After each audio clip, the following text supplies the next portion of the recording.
is a gigantic stylistic mismatch. Saigon, like go, go, go, kill, kill, kill. Wildcats, while they have a fairly high CKPM, not on the same pace. Yeah, and I mean, I would love to get into more of the storylines of both teams as we get into the game, but just from the get-go, stylistically, as you're saying, Saigon Buffalo, very fast. Wildcats, very slow, and quite often depend on team fights later in the game to get back into it. As we saw earlier today, just not able to really find that mark. But I think if you're a team that struggles in the early game, when you play against better teams that really looks to utilize every single advantage you have in the early game, that becomes tough to play. And because of that, I do regard Saigon Buffalo as a big favorite in this game. Now, can you keep an eye on the draft and tell me if you think we're leaning into the respective domestic play styles of the two squads? I think that the Hecarim is going to be an immediately yes already. It's the go, go, go button. It's literally designed to run and dive into your face. Yeah, but it will actually slow BJ down a little bit because now you wait to level 6 instead of the level 3 that would probably usually come through. But actually, he'll probably still find a way to make something happen at level 3 just to keep it going. Devastating charge will just amplify him in. We'll see whether or not there's any additional sort of enabling or supportive champions. Sejuani and Silas locked in here for the Wildcats. Yeah, and I think this is just great. You know, Hecarim's already the champ. You don't have to worry about a Trundle. Silas is one of the champions that's really difficult to actually punish, and already having the onslaught of shadows to steal away is a great one. So you're finding good teamfight tools on the side of Wildcats, which is usually what they like. And whoa, whoa, whoa, whoa, whoa, whoa. Whoa. Okay, super quick. Zach is now locked in with Hecarim and Misfortune. The question I want to throw out to you, is this a Tucky Zach? And why am I saying that, Trevor? Well, Tucky's champion pool this summer has included Ashe, Karma, Rumble, he played Camille at MSI, he's played Silas, Gragas, Seraphine. Well, this is a guy that plays anything and everything. I wonder if it could happen. Yeah, I mean, this is the power of the flexes that you get through, because we've even seen we've seen the Sack in the top lane, and we've heard about Sack support as well, so it's not unheard of that it can go a lot of different places. I mean, Hecarim top lane even used to be a thing of the past, although majority of the games we've seen from him have been and will also be played in that jungle. On the side of Holy Phoenix, they pick up that Kaiser's been utilized great in team fights once again, so this is the teams, or rather the stylistic we're looking at for Wildcats. When I take a look at Zach, not a single game here for Saigon Buffalo all year long, obviously, or maybe a little bit surprisingly. I want to find out where the draft takes us. Kaiser was the last lock in here for the Wildcats. Going for that blue and purple theme. Talia's banned away. Lee Sin followed up as well. And just to go into what these kind of champions were having banned away from Froggy, he's also one of the mid laners that like to be a facilitator. And it makes a lot of sense because the stylistic of being so aggressive around the jungler like you have with BJ, you need a guy that's reliable in terms of setting that jungler up in the mid lane. And that's why Froggy quite often finds the facilitation. So even then, Seraphine will be banned away from Froggy in that mid lane. Galio was one of his champions he's played in the past, and I'm pretty sure he's done it into the Silas too if they want to look for that matchup. I mean, Froggy's Silas at MSI is definitely one of the champions that I remember him playing fairly significantly. Reminder that, of course, they did represent VCS at that event as Gamma and able to attend. This is Saigon Buffalo's first game back on the international stage, on the world stage, correction, since 2018. Now I want to see where this draft goes, with Jarvan as the final ban from the Buffaloes. Wildcats will have some chances here. Do they lock in the support and give counterpick for top lane? Do they lock in top lane because can they make an educated guess? I feel like, I mean, Poppy is just a champion you can look for here as well, just to shut down the Sack immediately. And the Hecarim. I mean, Hecarim is unstoppable, at least in the ultimate at least. Devastating of charge, course, yeah. So, with Trundle, you serve the same purpose. To pillar into Hecarim, Hecarim find that's really annoying because of the slow, and the fact that you can actually cancel Sack mid-air with the pillar is also something to go for. This does, however, give the flex over to the side of Saigon Buffaloes. They know what they're going to be playing up against, and Wildcats have decided that they want to leave that counter pick for Farfetch down in the bot side. Now, Leona and Misfortune is already a composition we've seen one time today. Yep. And it looked super good from Rox and Upset, bringing it out, of course. So, team fighting also seems to be the name of the game from Saigon Buffaloes, with the kind of CC and the potential, potency by the ultimates that they're able to get out together. Now, the question I'm going to ask you is, where is this Hecarim and Zach and Gwen going to finish? Well, now it's easy. You throw that Gwen up towards the top side. Hecarim going over to BJ and Froggy. Wait, actually, See? No. All right, you're right. You're right. You're right. You got me.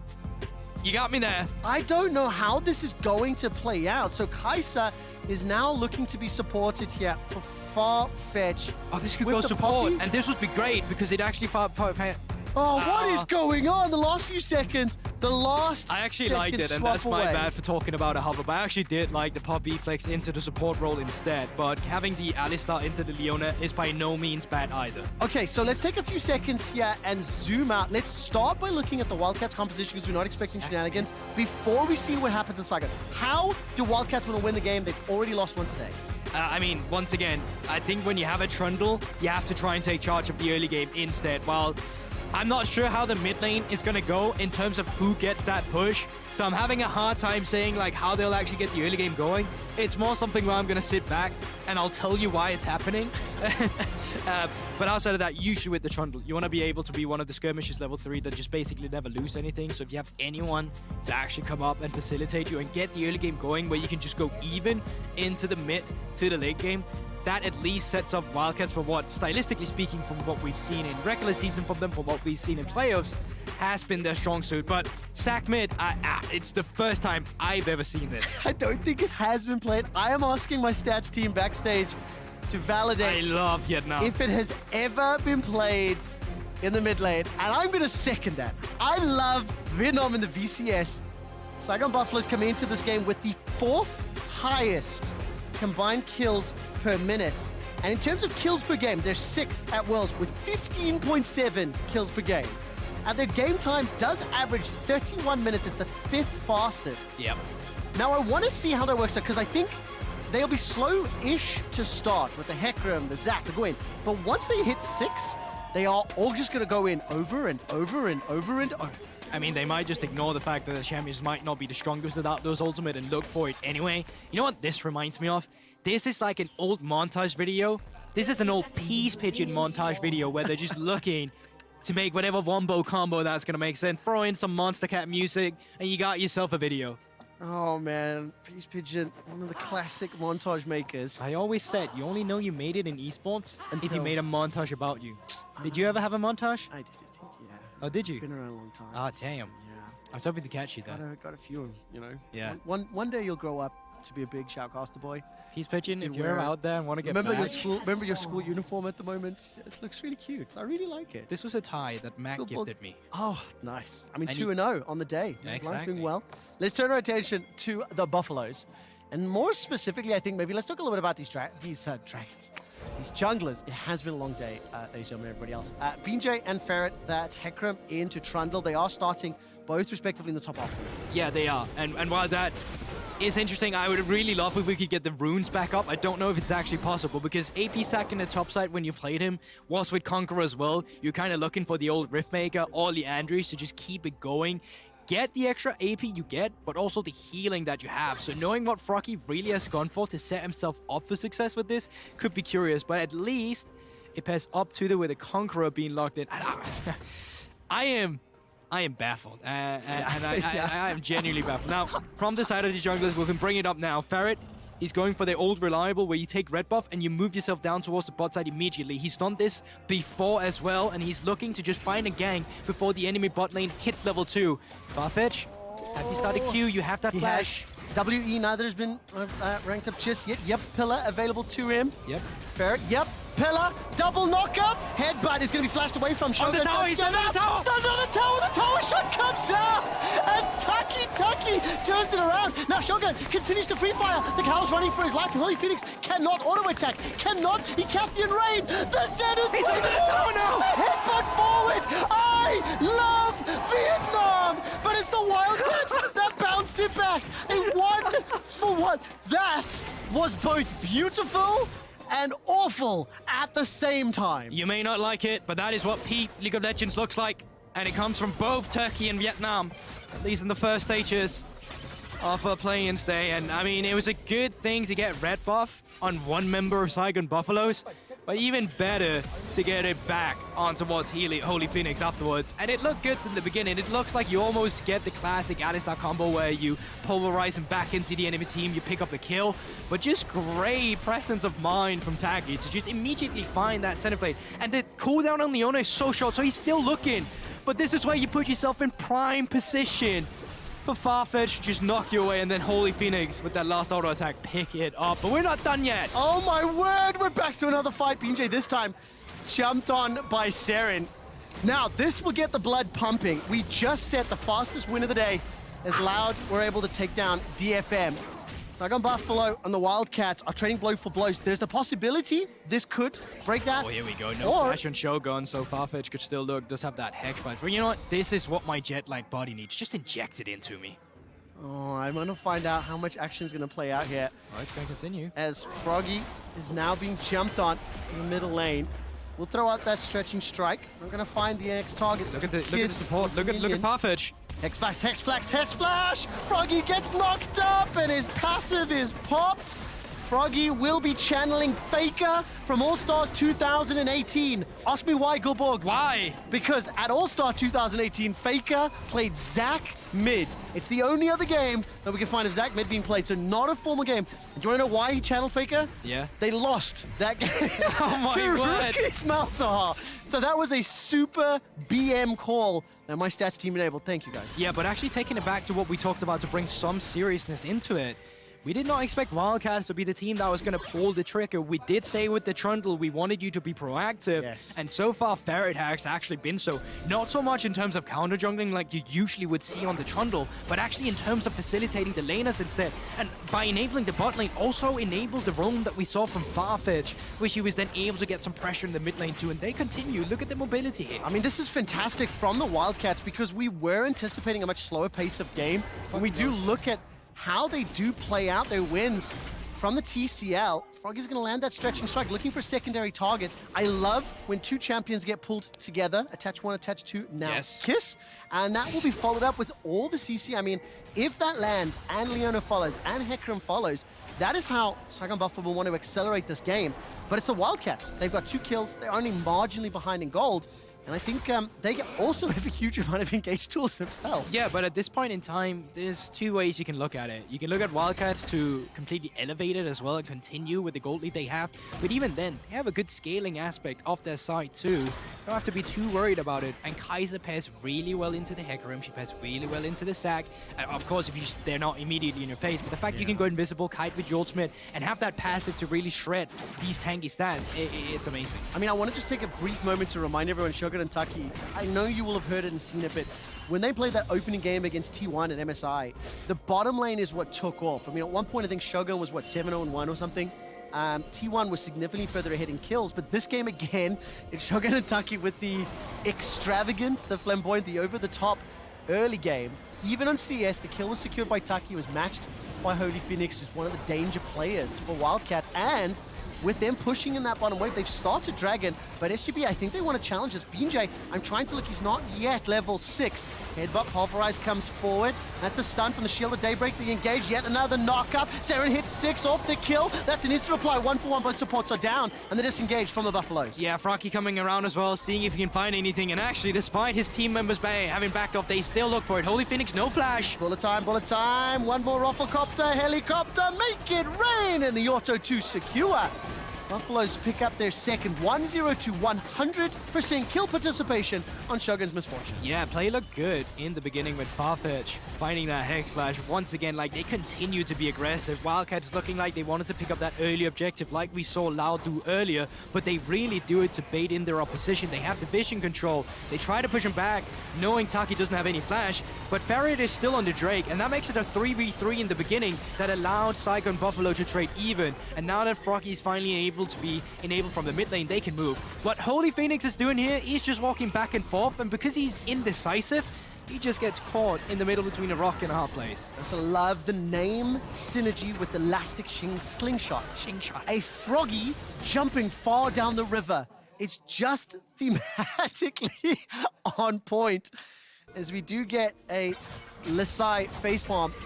Now, of course, the top lane is under pressure. Buffalo, once again, they are initiating. They didn't like the fact the Wildcats with throwing as many punches. 7 kills, 8 minutes, and 1,600 gold lead to Saigon Buffalo. Yeah, and there you have it. This is the roam you want Taki to be able to do. We see him do this so many times, even on Enchanters as well. He'll be the one. He'll making the plays up towards the top side. Now Fight. Wildcats coming locked through in, here. locked in. BJ's caught out between the pillar and a hard place. Onslaught of Shadows needs to go defensively. Froggy is going to be able to escape with that slingshot. And Gulbud, you are not going to be able to analyze a lot because in the time it takes to set up and explain a point, they're already engaging again. It doesn't help either that I see IW and I just think I will dominate, so I'm really finding a hard time here. But now, Wildcats haven't started up that Rift Herald, looking to see if they can potentially turn as well on Taki again. He gets caught, Zenith Blade doesn't pull him out, Starscream forces the flash from Shogun, BJ engages, he's got no ultimate, the Rift Herald is still being focused. What are you doing? There's nothing gone down yet. Rift Herald does get killed off, there's now Ferret's running away for his life. Snip, snip, snip. No one's been able to pick it up as well. Nobody's picked up the eye just yet. Zenith Blade as well as the solar flare goes down. It was Taki that was caught to begin this, and now all of a sudden he's trying to rejoin the fight, but the rest of the Wildcats are destroying the Saigon Buffalo.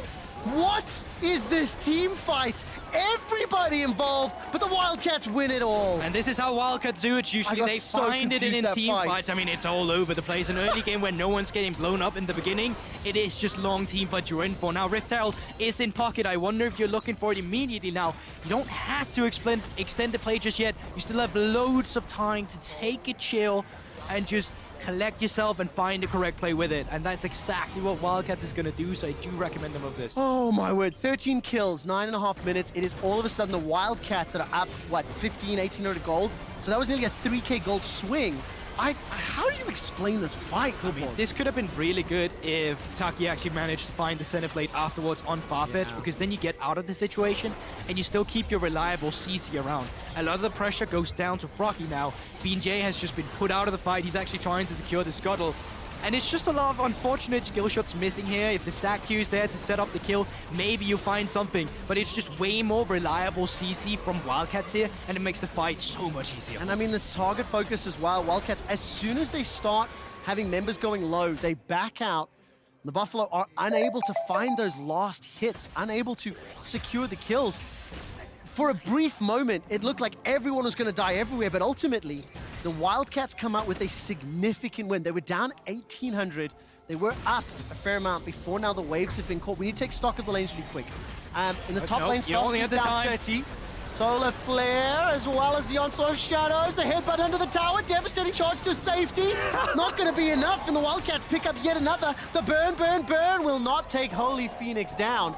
And it's the Wildcats that pick up yet another kill in like mobility shenanigans everywhere. Man, Farfetch is just getting freebies all the time. Froggy's around though this time around, and you will pick up the kill on Ferret. Shogun takes back that red buff. Today I learned frogs can kill ferrets, and buffaloes are looking to kill wildcats. Teleport under the tower, pick up the turret plate, and slingshot away to safety.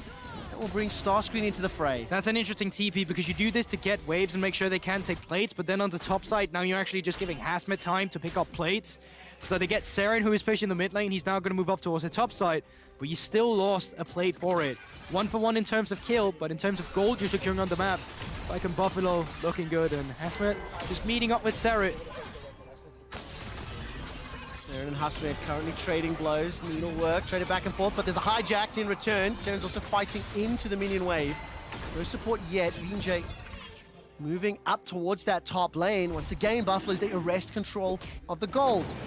Wildcats for a moment, and I think in terms of CS, bot lane and top lane, Hazmat and Shogun doing very, very well. Up 30 in the bottom lane, and even more in the top lane. I'm not going to try to do math, it's too late. Because BJ's on the hunt.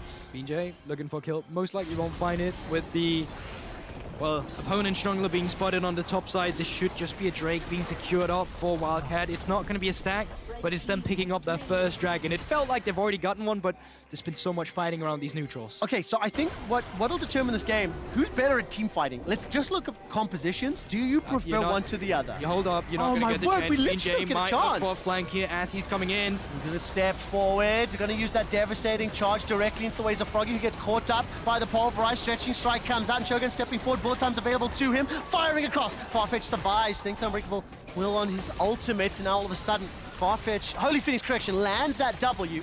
I'm waiting for the engagement. I'm literally waiting for a target to get jumped on. Just It hold looks like it. they're going to back away for now. And there you have it. So the play is over, but it's one of these small flanks. Starscream was around to look for a potential play, because Holy Phoenix does still have that ultimate if they're looking for anything, but they're going to keep it steady just for now. But this time around, no one's getting knocked in on the tower. B&J finds the pick onto Ferret, and a great solar flare as well, just to set him up with Froggy coming in afterwards. And I kept waiting to see whether or not Holy Phoenix would look for that Killer Instinct engage, or whether or not Farfetch would get jumped on, because that's what's happened every single time. Number one Dragon goes to the Wildcats, and Ferret steps forward. Hazmed got Ghost available to him. The Revice can be a potential threat. Stern continues to hammer away. Hallowed Mist is down. Snip, snip, snip, as well as Needlework has already been fired out, and Saren survives for now, looking for Kingslayer, looking for the slash, the dash, the chains, find the kill. 10th on the board for the Wildcats. Saren 3-0-4 inside us. Yeah, and incredibly greedy by Hazmet. They barely have any vision or intel about any of the opponents from Wildcats, so going for the engage there. He kind of begs for it, and the rest of his team is just too busy clearing up the camps. There is still a jungle advantage for B&J. You can see he's level 9 to Ferret's 8. They might need each other here as well, but Zenith Blade does not connect this time around. I mean, that Frozen Domain movement speed is really going to help Ferret out. He was stepping for, at the last moment, decided to go back to the top lane and avoided the Zenith Blade.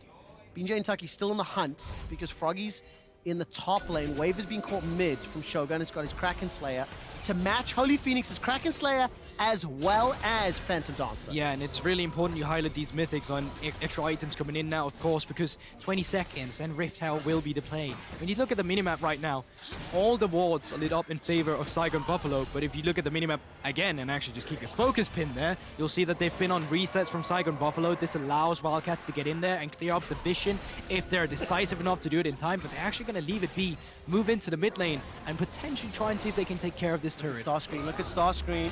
He's got that prison available to him. Saren is stolen away. The onslaught of shadows, that finds the chain onto Taki. Solar Flare locks him up. He can't even fire the hijacked ult. It does allow the tower to be secured. But once again, it is the Wildcats engaging. It's the Wildcats that are ramping up their play to throw down with Buffalo. And they might still do it. You can see it. No vision on the bot side. Here comes the Glacial Prison. Won't find a direct hit. Taki slowed but not stunned in place.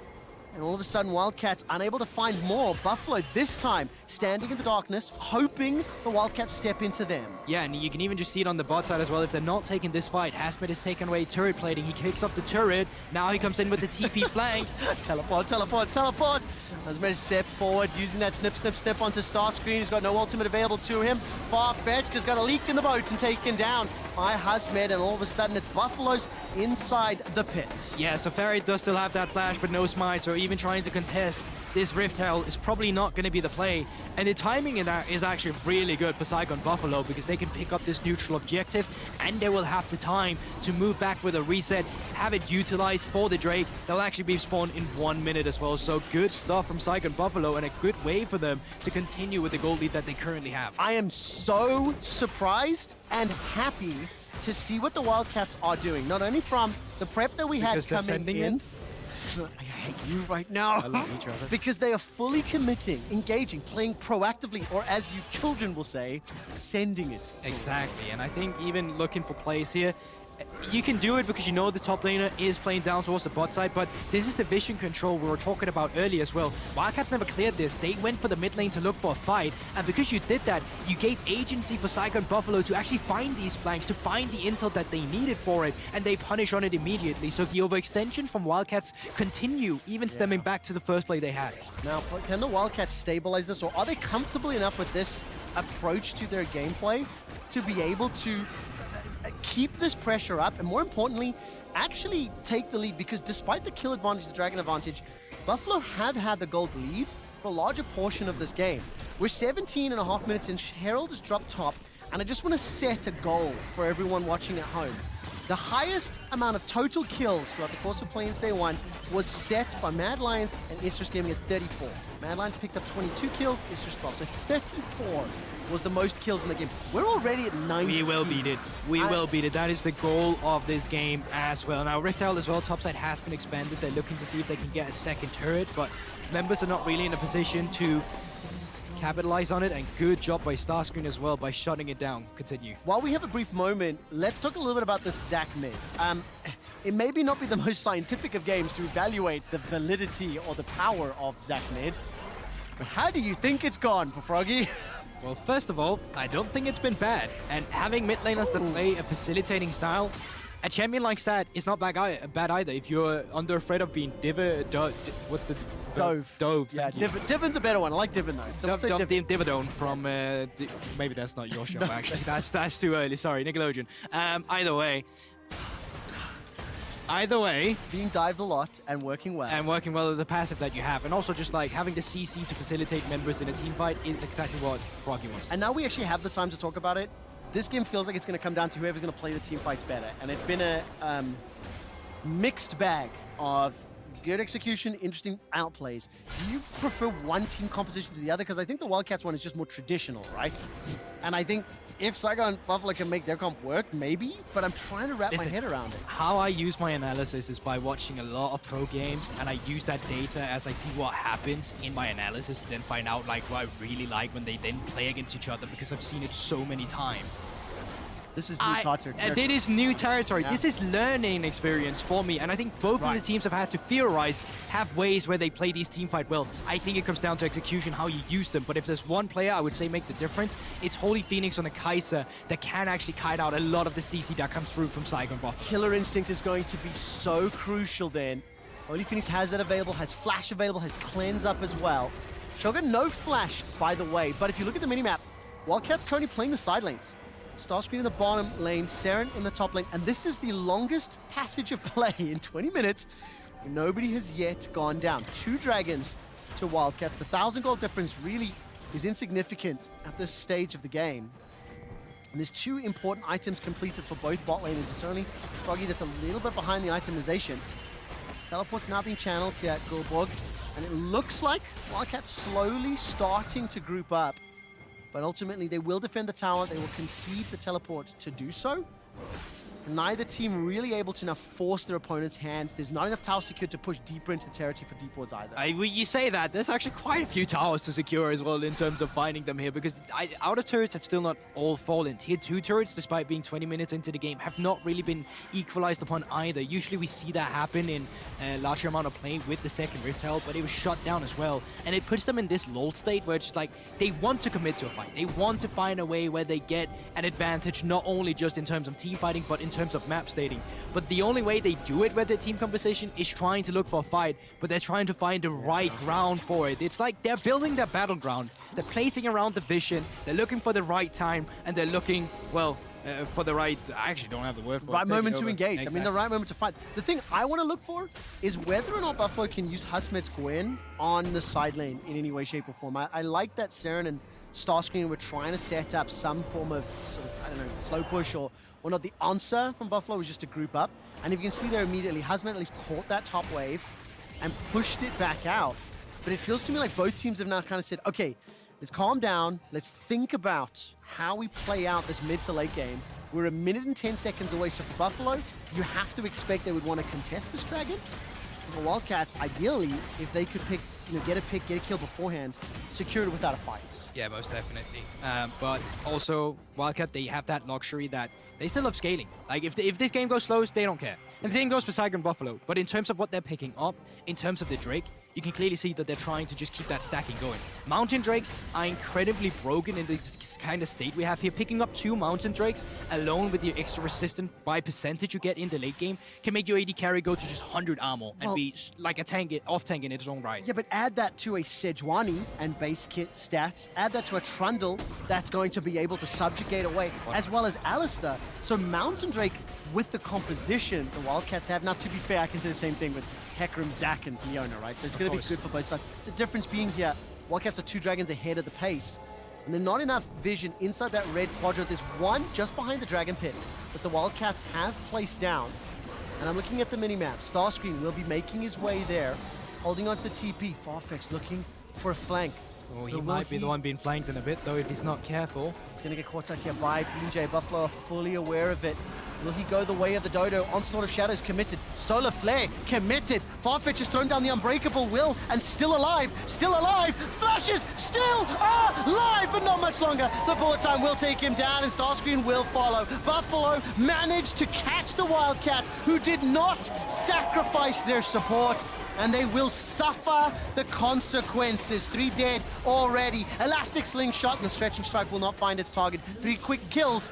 The Buffalo will look to secure both the Dragon and potentially the Baron. That is just going to be the Baron. Barrett does not have that flash, and he does not have the smite. Well, he does have the smite at the moment, but finding agency into the pick is going to just be so damn difficult. Gwen shreds Baron, Shogun's around as well. This should just go over to Saigon Buffalo. I really want to see on that replay. In my head, the Wildcats should have just left Farfetch to die instead of stepping forward. Yeah. That's my head. No, but that's true. That's not just your head. I mean, your head is saying the right thing, and now find themselves in a great position. And it makes sense to look for a flank, but the problem is, even if you find it right now, your team is not in a position to capitalize. Like, look at the vision control that currently is in River. Farfetch doesn't have River control. It's all Saigon Buffalo. And even in flashing over, just meeting the Misfortune ultimate, finding yourself in a 5 versus 4, and yes, some ultimates are down, doesn't stop the CC from still coming through. You're playing into a Leona, you're playing into a Sag, and you're playing into a Gwen that's still going to keep the consistent damage going, despite not having the ultimate available any longer. I mean, I'm wondering, Yeah? I don't think it was the right call. I think it was a mistake. Yeah, I think you're right about that. That explains it. I mean, that fully explains it from the Wildcats. And that's the turning point as well, because despite Saigon Buffalo still, being quite even with them in a gold lead, the game state was in a position where Wildcats were still feeling comfortable. But now that gets completely ripped away from them, and now it's on the other side of Saigon Buffalo. Even if it goes late game, if they're the ones who start striking these Mountain Drakes, if they get 4 of them, they get 36% extra armor and magic resistance. Now, I will say that when we look at that play, and I think when we evaluate sort of the 20, the 0 to 20 minute mark for the Wildcats, not a team that we've associated with this style of play that we've seen in this game, not one that regularly. Yeah. But they do win a number of their games from the TCL through team fights, right? Through late game fights, late game calls. Their comp goes late often, or their team goes late often. They're now in a very difficult position. The Red Bull Baron power play is already at 1600. They're down 5k gold. They're losing an inhibitor turret. They're not in their base to defend. Look at the minimap. There's no one here to defend. Buffalo will not be able to pick up the kill just yet, but the bull time does so much damage. 1-for-1 traded, and Husband can continue to step forward, looking for the snip, snip, snip. Froggy will flash away from the chains, gets popped into his passive, and Shogun can come to save. Starscreen escapes with his life. It's a 1-for-2. The brace is broken open. The inhibitor will fall as well, and the Wildcats were just not there. Yeah, and since the recalls are coming through, you might even look for any turrets. Pings are there, but they're not going to overextend their stay. They get the mid lane inhibitor, they get what they wanted, and they can still go for the recalls with the Baron Empowered recall. 25 kills in 25 minutes. The record today was 34. And I want to take another look at that mini-map if we do get a replay, because I'm not sure if they were chasing Husmid or similar. I didn't quite see why Wildcats didn't respond, because that was a 3-tower mid-lane push.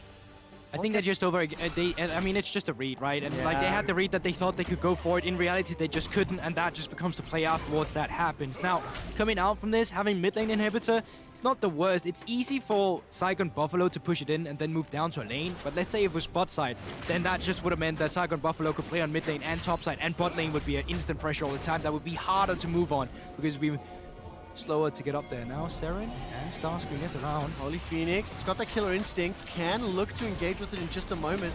Some plasma is applied. Stun will lock down Froggy. Remember, he's got no passive from the previous fight. Look at the minimap though, look at the minimap. 4 members of Buffalo pushing the bottom and the middle lane. Hazman's gonna guide the super minions forward, and the 6th and final creation, 6th tower will fall. There's one final outer turret in that top lane. And look, it was a very dramatic start to the game, but this is what we were anticipating from how these two teams would match up. I think Buffalo, with the advantages they get from team fights, are playing the map, picking up more neutrals as we've moved into the mid to late game. I mean, I expected it from Saigon Buffalo, but I genuinely did not expect Wildcats to come in with the approach that they did to the game. Usually from them, we see them started in the mid game where they want to skill check their opponents and out team fight them. But they wanted to do that from the get-go. I think props to them for really just coming in with the bloodlust for it. But maybe too much bloodlust with, of course, Farfetch getting caught off guard and the rest of the members taking that team fight. 30 seconds on the second Mountain Drake to put you on the clock there in terms of the resistance you're giving over. If Saigon Buffalo get it, they are now getting 18% extra magic resist and armor. And that is a lot at this point in the game when you see players building the Deadman's Blade, already a Fawn Mail. I don't really think it's the best buy on Froggy, but it's still going to give you a lot in terms of the extra armor you have. I mean, look, I'll tell you now that including, base armor here for BJ is at 98, plus the bonuses he's getting, it's up to 162. Magic resist, 62 when combined. 201 armor, 100 MR on the side of Froggy. And let me just look at Shogun. 141, 51, 84 base armor, plus 58 bonus on a miss fortune. I just want to demonstrate how broken this is. Can we please highlight Shogun so we can see his armor in a bit? Because he's now bought the Guardian Angel. And having that Guardian Angel and looking at it, we may actually not be able to see it because of the inhibitors. Trevor, would you do me the favor? Just gave you numbers, my friend, as you were looking at the screen. 141, and with the bonuses now jumped 153. 84 base, plus the nice 69 bonus. So there you have it. Yeah, I mean, 153 damage just from the armor on an 80 carried out. They're going to be hard to shred. Luckily, still, you have the Kaiser, and that's really what you're looking for in that instance. You still have Seren, who's going to be a threat on the Silas, sitting on the free items. But if you allow your opponent to stack up on mountains in the late game, it's just super valuable in terms of just getting percentage extra armor magic resist. And it's going to continue to stack, right? 918, 27, 36 bonus for every dragon. Saigon Buffalo could be super beefy. They now will look at the top lane tower once again. Wildcats late to this play, not in time to respond, and you have to feel like either they're being bullied or they're just not reading what Buffalo are doing. All right, it's difficult with the gold lead, but you can see they are still looking. Starscream is trying to come in with a flank there, but this time around, Saigon Buffalo, they're clever. They're playing on 2 lanes. If they play on 3 lanes, it's easy to catch a member off, like we saw with Froggy earlier. So they just want to keep the pressure up in that regard instead. But I think this might be one of the last waves with the super minions coming through. We'll probably have 1 or 2 more. And with this, Baron buff has been started up. Farfetch does have flash. He does have that smite available. Let's see how this pans out. If Buffalo engage this fight, surely they don't just burger flip this. Surely they don't just stick it. 4.5k start to back out. BJ's gone low. That will pull the Wildcats towards them, but in a full-on 5v5, stay down the barrel, neither team pulls the trigger. Yeah, and we're still going to go back to this slow approach. We're not really looking for anyone to just, well, send it immediately on the tower, although there is a lot of tools for it. I think they just really respect the fact that they don't want to throw this game. It's the best of 1. It's Saigon Buffalo's first game of the tournament. And there's a lot of expectations for this team as well. Also from what we saw from MSI, what we have seen from BCS in the past. And seeing that Wildcats are actually stepping up to it and answering the call as well in terms of the same stylistic with the team fighting, it must be some pressure that you're facing. And reminder, Dash and the analyst said this a little bit earlier, but Saigon Buffalo are the youngest team here at Worlds, with an average age of 19 years old. And this is a group of players that definitely have something to prove, definitely want to compete, and had a much closer season than they did in spring with the Gigabyte Marines, a team that everyone's going to be very familiar with. The first few kills of this game, Goldborg, you screamed at the top of your lungs, I love Vietnam. And right now, Buffalo looking to pick up this win. Can they initiate the fights? Yeah, that's going to be the big question here, because Taki has actually fun. Farfetch again, he's popped up the ultimate and team fight breaks out. Shogun's going to be able to flash away, gets out to safety. Solar Flare's going to slow down the Wildcats engage, and Farfetch is once again caught out. This time, BJ's running interference. The cow goes down. Needles are fired out from Hasmir, hop over the wall. Starscream caught up inside the Baron pit. Seren's going to look for the chains, holding on to it. Got that flash available to him. Make it rain, continues to drop. Bullet time is available as well. Buffalo have got themselves 2 kills already. Seren has hijacked the bullet time. Starts firing it across, but Froggy will not go down. Bean J continues to stick onto Baron. He's down below 500 hit points. 2,500 in the pit. 1,000 in the pit. Baron secured by the Buffalo. They will be able to get out, but that was close. 5v3, they get it. Yeah, and once again, it's Farfetch. Even despite having Alistar and an ultimate coming with it, he gets isolated, he gets picked apart. It turns into a 4 versus 5, and it's going to be easy for Saigon Buffaloes afterward. And now with this Baron buff, surely this is where they start equalizing their pressure even further. They can move into the mid lane. They can start picking up that inhibitor. There's a Drake spawning in 1 minute and 30 seconds. But seeing how it pans out again, Farfetch, he gets aggressive, and then that flash from Shogun actually makes it so the Polarized puts him in a position where he's no longer pushing Shogun into the enemy team. He's pushing him back into Saigon with him, and that allows them to pick him apart. I mean, I think that flash from Shogun was so crucial. Had he got caught out, that fight could have gone very differently, but I want to give some kudos there to Binjay on the back, running interference, and yeah, Wildcats just, again, continue to stick around. I think bullet time could have gone very differently, but ultimately didn't. 28 kills, 32 minutes. We're a minute away from the next Mountain Drake. The gold lead is nearly 9,000 gold at the moment, approaching that 10K. And the team fights just become significantly harder for the Wildcats to play out. They really need to, frankly, find someone out of position like Farfetch has been found the previous time. Yeah, exactly, and it's just difficult for them to find that momentum because it's them getting engaged on so many times and not them finding the right engages where they can really set up the team fight how they like it. Now, stacked wave in the bottom side and allows the rest of Psych and Buffalo to push into that bot lane. They don't even need the minions. They can just flank Wildcats right now if they want to. What is the call here? Wildcats not really making a decision, getting caught out in no man's land. The inhibitors dropped and Baron empowered cannon minions are now hammering away on the Nexus turrets. Solar Flare's been hijacked from Sarah, and that's AP scaling. Doesn't do too much to Taki's Leon, and the Mountain Drake's at work. The next one's spawning in 5 seconds. The return Solar Flare from Taki's great. The bullet time won't be able to find a kill. And Ferret's running for his life. The engage comes out now from that froggy elastic slingshot. Onslaught Shadows goes forward. BJ forced to go golden and stays alive as the Baron part of Mins now taking down the middle inhibitor. 1 kill in reply. It's BJ down. Seren's throwing to a pop. At least the GA for Shogun. And all of a sudden the rest of Wildcats back out. It's a 1-for-1. And as it stands, now Buffalo looking to finish this off. They want to pick up the win. Can they close it out? Stretching strike, manages to pull Starscreen towards a million. Holy Phoenix with a double up, gets chunked down low. Nexus turret number 1 falls, and it's Shogun that picks up yet another kill. Auto after auto is destroying the Wildcats. Shogun is melting through Istanbul.